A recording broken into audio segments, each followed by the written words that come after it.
राग हेउछि ब्रह्मचंडाल पुणी मद मनीष को हत्याकारी आततायी करदिए।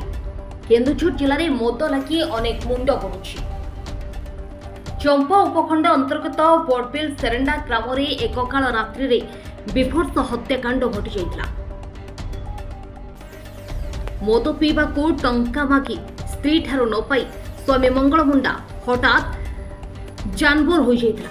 से निज छुआ पिलांक सामने निज स्त्री को एक पेचकस स्क्रू ड्राइवर टांगिया साहाय्य निर्मम भावे हत्या करथिला। एकथा देखि झियो सावित्री मुंडा बड़बिल थाना रे एतला देबारो मंगल मुंडा गिरफ होइतिला। एहा परे 13 जन साक्षी बयान आधारे चंपा अतिरिक्त दौरा जज सरोज कुमार दास आसामी मंगल को दफा 302 रे आजीवन और दफा 201 रे और 3 वर्ष jail दंडादेश दैछंती।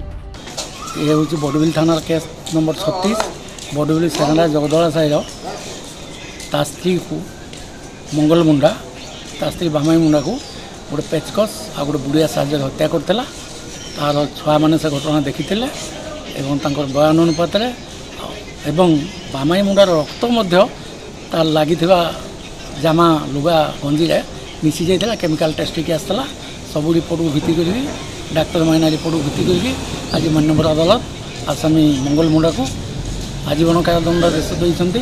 Keonjhar bureau chief Dasarath Paring report एथर संभाल।